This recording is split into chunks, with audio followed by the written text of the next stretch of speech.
It started the night I picked up an extra shift at the diner. I wasn't supposed to be working. I'd actually told my manager no the first time she asked, because I had plans to do absolutely nothing for once. Maybe catch up on laundry, scroll through dating apps I never intended to meet anyone from, and fall asleep in front of the TV. But then Jasmine called out sick, and suddenly I was clocking in at 8 p.m. on a Friday, wiping down a counter that still smelled faintly of maple syrup and fryer oil. That's when he walked in. He was tall, like really tall, and looked out of place in every way. Tan overcoat, dark jeans, boots that looked expensive enough to belong somewhere in Manhattan, not in our sleepy little town in upstate New York. His hair was messy in a deliberate way, and his face was, well, let's just say I had to pretend I wasn't staring. He slid into the corner booth, didn't even pick up a menu, and just looked out the window like he was waiting for something. Or someone. I grabbed a notepad and walked over. "Hey," I said, trying to sound casual. "Coffee?" His eyes shifted toward me. Brown, warm, tired. "Yeah," he said. "Please." His voice was low, kind of rough around the edges, like he'd either just woken up or hadn't slept in days. I nodded, turned to grab the coffee, and tried not to think too hard about how he smelled, like rain and something faintly woodsy. When I came back, I noticed something weird. He wasn't on his phone. No laptop. No book. Just sitting there, hands folded, staring into the dark like it might stare back. I dropped off the mug and asked, "You want a few minutes with the menu?" He didn't look at it. "Nah, I'll take whatever's good." That caught me off guard. "You trust me that much?" He gave a half smile, small but real. "I've had a long night. Just need something hot. And simple. Hot and simple." Got it. I brought him the meatloaf plate we usually save for truckers and the elderly, plus a side of mac and cheese, because it felt like comfort food kind of night. He didn't say much when I set it down, just nodded his thanks and dug in like he hadn't eaten all day. I went back to wiping tables and pretending I wasn't watching him. He ate slow, like he was thinking between bites. Eventually, the diner thinned out, the regulars left. The radio switched to late-night jazz, and the whole place got that quiet, liminal vibe it always did around midnight. That's when he spoke again. "You always work this late?" he asked without looking up. I turned around, startled. No, just covering for someone." He nodded, chewing slowly. "You from around here?" "Yeah," I said. "Born and raised. Can't tell if that makes me lucky or just stuck." He actually laughed at that. Not loud, but enough to make the corner of his mouth twitch. "I'm not from here." "Yeah," I said, before I could stop myself. I figured. His eyes flicked toward me again, amused. "That obvious?" "Only because you look like you belong in a Netflix show." He smirked. "Is that a compliment?" "Depends on the show," I said. "But yeah, it is." He leaned back a little in the booth, still holding his fork, still watching me like I was more interesting than I knew how to be. "I'm Liam," he said finally. I nodded. "Daniel." We didn't shake hands. Just looked at each other for a second, longer than normal. Then the bell above the door chimed again. And everything changed. The guy who walked in next looked like trouble, not in a dangerous way. More like he hadn't slept in days, was wearing the same hoodie for the third day straight, and hadn't figured out where he was going next. He hovered by the door for a second, eyes scanning the room like he was deciding whether to stay or bail. Then his eyes landed on Liam, and everything in his posture changed. I couldn't hear what was said at first. The new guy walked over to the booth, tense, hands shoved deep into his hoodie pockets. Liam looked up, still calm, but something in his jaw tightened. They spoke low, too quiet for me to hear over the hum of the fridge. I pretended to check the condiments at the counter, but I was absolutely listening. Watching. There was tension. That kind of stiff, unspoken energy between people who've had the same argument too many times. I saw the hoodie guy's head dip a little, like he was trying to explain something. Liam didn't interrupt, but he also didn't look convinced. Finally, Hoodie turned and walked out. No yelling, no drama, just gone. I waited a few seconds before I walked back over. Everything okay? Liam was still staring out the window. His fingers drummed against the side of his coffee mug. That was my brother, he said after a beat.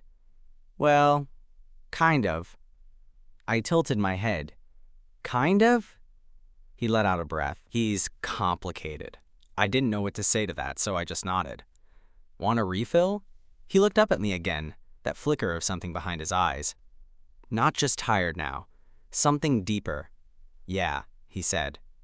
Please. I refilled the mug, brought him a slice of pie too, unprompted. He gave me a look when I set it down. On the house, I said. You look like you need something sweet, he snorted. You always feed sad strangers pie? Only the ones who look like they walked out of a noir movie. He smiled again, bigger this time. You keep that up, I might never leave. I wasn't sure how to respond to that, so I didn't. Just gave a small smile and walked back behind the counter. Heart pounding a little harder than I wanted to admit. It was after midnight now. Rain had started, soft at first, then harder until the windows started to rattle a little. I wiped down the counter for the 4th time and tried not to keep checking to see if he was still watching me. He was. Eventually, I made myself a cup of coffee and sat at the bar near his booth. You staying in town long? I asked, trying to sound like I asked this to every customer. Liam shrugged. That depends. On what? He looked down at his pie for a second, then back at me. On whether or not I'm running away or running towards something. I raised an eyebrow. Which one does this feel like? He didn't answer right away, just said, You always work the night shift? Only when fate intervenes. He smiled again. This time, he looked down like he was trying not to. You ever get bored here? Constantly, I said. But boredom's underrated. It's safe. Liam's expression shifted at that, not quite a frown, but something thoughtful. Safe, he repeated. Yeah, I get that. We didn't talk for a while after that, just sipped our coffees while the rain got heavier, and the world outside felt more and more like a different place entirely. Like nothing existed beyond the steamed-up windows and the buzz of the diner lights. Then he said something that threw me off. You ever just want to disappear? I turned to him, caught off guard. Like, actually disappear? He nodded. Start over. Somewhere no one knows your name, where you don't have to be anything to anyone. I looked down at my mug, thought about it. Yeah, I said eventually. More times than I can count. He didn't ask why. And I didn't ask him either, but something shifted between us then. The way people look at each other when they realize they're standing in the same emotional storm, even if they got there different ways. Liam glanced at the window, then back at me. You off soon? I nodded. 10 minutes. He hesitated. Then, you want to walk? I blinked. In the rain? It's quiet, he said. And I don't feel like going back to my motel yet. I should have said no.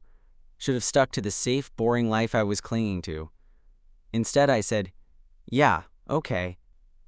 He smiled. Barely. And I think that's when everything started.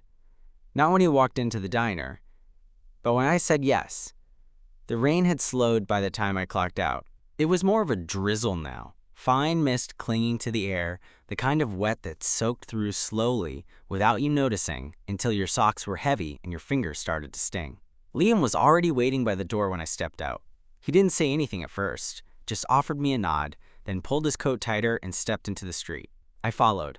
We didn't talk for the first few minutes. The only sound was the soft scuff of our shoes on the wet pavement and the occasional hum of a passing car. There's something about walking late at night that makes everything feel more honest. Like the darkness makes it easier to say things you'd never say under fluorescent lights. He broke the silence first. I'm not really good at staying in one place, he said, voice low. You travel for work? Not exactly. I glanced over at him, waiting, but he didn't elaborate, just shoved his hands deeper into his coat pockets. You running from something? I asked. He looked at me, not surprised. Maybe. Or maybe I just never figured out what I'm supposed to be running toward. I nodded slowly. That makes two of us. We reached the edge of the Riverwalk, a little path behind the library that wound along the river. The kind of place teens went to drink in secret, and older folks walked in the early morning. At night, it was deserted, just the sound of water and wine through the trees. Liam leaned on the railing, looking out over the dark water. I used to think I wanted to be a photographer, he said suddenly. I blinked. Yeah, he nodded. Got obsessed with it in high school. Saved up for this Canon DSLR I saw on Craigslist. Took pictures of everything. Shadows, reflections, strangers. I thought if I could capture something the right way, it'd make it feel permanent. That's kind of beautiful, I said. He let out a dry laugh. Yeah, well, I was 17 and full of big ideas. What happened? Life, he said simply. My dad died. I dropped out of college. My mom sold the house and moved to Arizona. I bounced around, one city after another, always thinking maybe the next place would feel like home. I didn't say anything for a moment, just stood there next to him, listening to the river. He looked at me. What about you? What about me? You stuck here, or choosing to stay? I thought about that. I used to tell myself I was saving up to leave, I said. After high school, after my ex moved away, after I paid off my credit card, there was always a reason to stay one more year, one more season. Still planning to go? I looked at him. Honestly, I don't know. I think I got used to waiting. He nodded, like he understood that too well. Then he looked at me, really looked, and said, You don't seem like the waiting kind. That hit something in me. Maybe it was the way he said it, quietly, without pressure.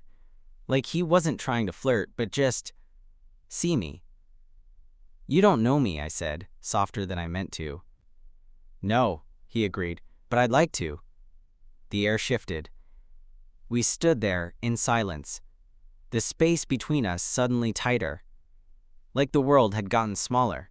Then he turned back to the river, and the moment passed, but it didn't vanish. It just settled between us, quiet and unfinished. Eventually, he asked, You mind if we sit? We found an old bench a few feet down the path, damp wood, slightly crooked, but dry enough to sit if you didn't care about getting a little wet. He sat first. I sat beside him. Our shoulders didn't touch, but they almost did. We didn't talk much after that. We just sat, listening to the river, watching the mist swirl under the street lamps. And even though my fingers were cold and my shoes were soaked, I didn't want to leave. Not yet. After a long while, Liam broke the silence again. Do you ever think about what your life would look like if one thing had gone differently? All the time. He looked over at me, eyes soft. Me too. The bench creaked a little as he shifted, turning slightly toward me. I felt the heat of his body, even through the layers. I'm not trying to make anything weird, he said carefully. I don't remember the last time I felt this calm. Sitting with someone. I swallowed. You don't make it weird. He gave me a look. You sure? I met his eyes. Yeah, I'm sure. For a second, he looked like he wanted to say something else, but he didn't. Instead, he looked out at the river again. I should probably head back, he said after a moment. Yeah, I said. Me too. We stood, brushed off our jeans, walked back the way we came. When we got to the corner where our paths split, me back toward my apartment, him toward the highway motel, he hesitated. You want to keep walking tomorrow? He asked. Yeah, I said. I do. He smiled. Not wide, just enough. Then he nodded, turned, and walked into the night. And for the first time in a long time, I walked home feeling like I wasn't waiting anymore. The next day, I couldn't stop thinking about him. It was a weird kind of distraction. Not loud or urgent, just a quiet hum under everything I did. I poured coffee for regulars at the diner, nodded through their stories about their grandkids or their back pain, all while wondering if Liam meant it when he said he wanted to walk again. Wondering if he'd actually show up. Wondering if I had imagined the whole thing. Around 6, I changed into jeans that didn't smell like fryer oil and put on a clean hoodie. I wasn't sure what the dress code was for walking in circles with a stranger who might not be a stranger much longer, but that felt safe. At 6:32, I was already pacing near the Riverwalk entrance when he showed up. He looked different in daylight, less shadowed, more real. His coat was gone, just a long-sleeve shirt rolled to his elbows, black jeans, boots still flecked with dried rain. "You waited," he said, surprised. "You showed." I shot back. We fell into step easily, walking the same stretch we had the night before, this time under a pale blue sky and fading gold light. It wasn't raining, but the ground still smelled wet. "So," I said, "did you sleep?" He made a face. "Sort of. Motel mattress has the comfort level of a cinder block. You could have crashed on my couch," I said before I could stop myself. He glanced sideways. "Would that have been weird?" I shrugged. "Only if you made it weird." He smiled at that. "I don't think I would have." We didn't press it. We walked. Talked. He told me about working at a mechanic shop in Chicago last year, how he'd learned more about engines in 3 months than he did in all of high school. I told him about the time I accidentally served a guy a vegan wrap with chicken and got cussed out for a full 5 minutes. It was easy. Laughter came out of nowhere. So did the silences. But they weren't awkward. Eventually, we looped back toward the bench. This time, he sat a little closer. Still no touching. Still that space between us. But it felt different now. Charged. After a few minutes, he leaned back, looking up at the sky. "You ever feel like you're just watching your life happen?" I turned toward him. "What do you mean?" "Like you're going through the motions, doing all the things, but none of it's sticking." I nodded. "Yeah, I get that." He looked at me again. I didn't expect to feel that way here. I figured this would be a stop, a pause before I moved on. But now, he trailed off. I didn't ask him to finish. Instead, I said, "Sometimes the place you run to ends up being the one you needed." He watched me for a second.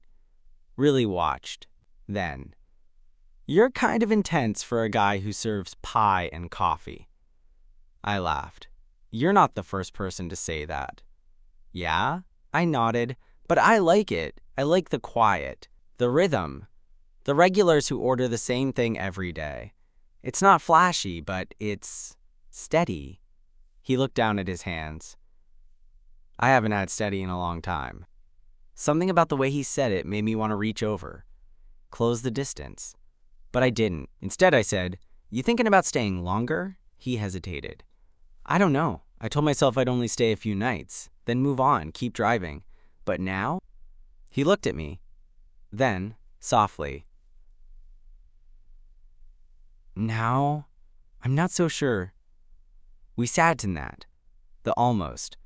The maybe. The space between us, still small, still untouched.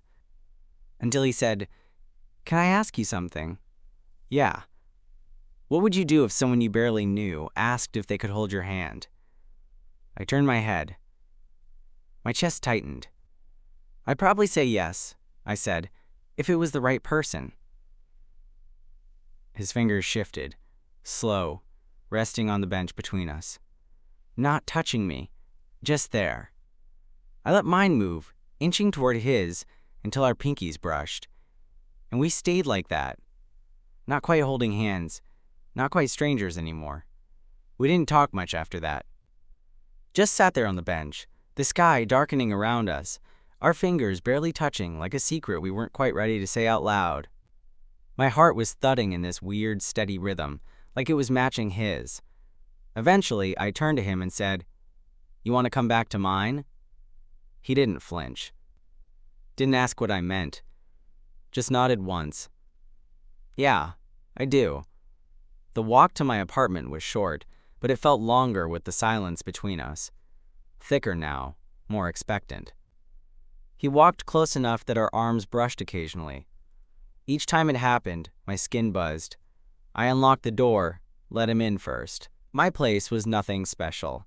A studio with chipped cabinets, thrifted furniture, and the faint smell of detergent from the laundry I'd finally folded that morning. He glanced around like he was seeing inside my head. "This is you," he said quietly. I shrugged. "You mean small and a little messy?" "No," he said. "I mean warm, lived in, comfortable."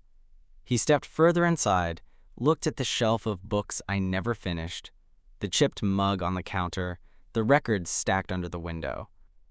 It was the first time someone had looked at my space like it meant something. "Want something to drink?" I asked, half just to break the tension. He shook his head. "I'm good." He wasn't looking around anymore. He was looking at me. I felt my chest tighten again. I moved to sit on the edge of the bed. It doubled as my couch, because, studio life. He followed, sat beside me, close enough that our knees bumped. It was quiet for a while. Then he said, "Can I ask you something kinda dumb?" "Sure. Do you ever get scared when things feel good?" That one hit. I nodded slowly. "Yeah. Like I'm waiting for the other shoe to drop." He looked down at our knees. "I think that's what I'm feeling right now." I turned toward him. "Why?" He didn't answer right away. Just exhaled slowly, like he'd been holding it in all day. "Because this feels like something I'll remember, no matter what happens." I didn't know how to respond to that. So instead, I reached for his hand again. This time, not tentative. I laced our fingers, held him fully. He looked at our hands like they were some rare artifact. "Feels like I haven't done this in years," he said softly. "Not like this." "Me neither," I admitted. He looked up, eyes meeting mine. There was a pause, a shift in the air. Then, carefully, slowly, he leaned in. Our foreheads touched first. Barely. Then his nose brushed mine. Then, finally, he kissed me. It wasn't rushed. It wasn't loud. It was soft. Warm lips, tentative pressure, breath catching between us like we weren't sure it was real. He kissed me like he was scared I'd disappear. Like this was something he hadn't let himself want until now. When he pulled back, we both stayed close. "I've been wanting to do that since the diner," he said. I smiled. "You mean since I brought you meatloaf?" He laughed, low in his throat. "Yeah, that meatloaf might have changed my life." I kissed him again, this time slower. This time with both hands. After a while, we just leaned into each other, our foreheads touching, breathing the same air. I could feel his chest rise and fall. I could feel how tightly he was holding me, like he wasn't used to holding on. He looked up. "Can I stay here tonight?" I didn't even hesitate. "Yeah. You don't even have to ask." We didn't do anything more than that. Just curled up on my bed, clothes on, lights off, window cracked to the sound of the street. I lay on my side, his arm wrapped around my middle, his face tucked against the back of my neck. I could feel the heat of him, the weight, the way he didn't want to let go. And neither did I. It was the first time I'd fallen asleep with someone in a long time. It was the first time it felt right. I woke up before he did. The sun hadn't fully broken through the blinds yet. Just enough light to sketch soft shadows across the walls. My room was quiet, except for the faint hum of the fridge and Liam's slow, steady breathing behind me. He was still wrapped around me, one arm under my neck, the other resting lightly across my stomach. His body curved into mine like he was made to fit there. I didn't move. I didn't want to. It had been a long time since I'd woken up like that.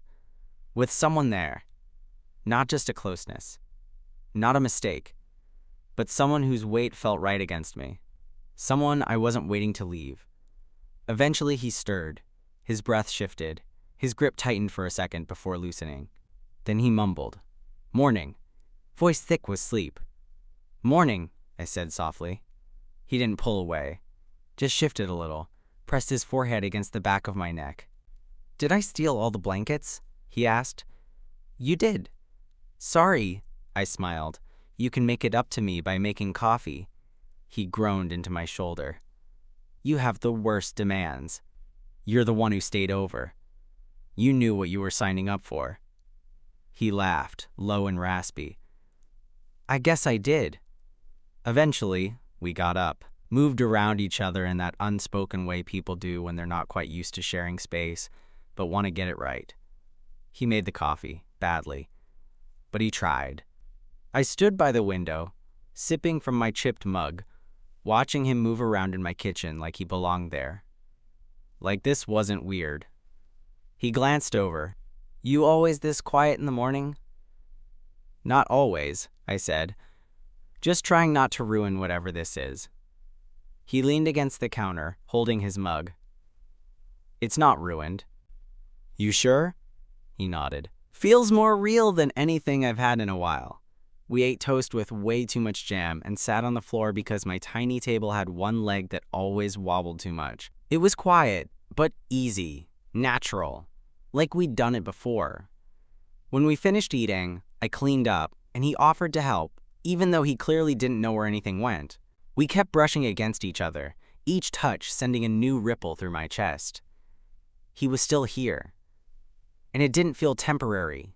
Later, we ended up back on the bed, this time sitting side by side, legs stretched out, our shoulders barely touching. "That was the best sleep I've had in months," he said. I looked over. "Because of the rock-hard mattress or because of me?" He smiled. "Little of both." I nudged him. "You ever gonna tell me what you're really doing in this town?" He took a breath, looked down at his hands. "I wasn't lying when I said I didn't have a plan. I really didn't. I just drove. I picked a direction, and this is where I landed." I nodded. "And now?" He looked at me. "Now I'm thinking maybe it wasn't random." The silence that followed was the kind you feel in your chest. He reached over, slid his fingers between mine again. "I'm not saying I'm staying forever," he said carefully, "but I don't want to leave just yet." I nodded. "That's enough for me." He squeezed my hand gently. Outside, the town was waking up. Cars passed. A dog barked somewhere down the block. The world kept going, but inside my little apartment, it felt like something had shifted. Not loudly, not suddenly, but definitely. Liam stayed 5 more days. He kept saying he'd leave tomorrow, but tomorrow kept shifting. One night turned into 2. 2 turned into helping me close up the diner on a slow Thursday, both of us laughing over burnt fries and bad jazz from the ceiling speaker. He never said the word relationship. I didn't either.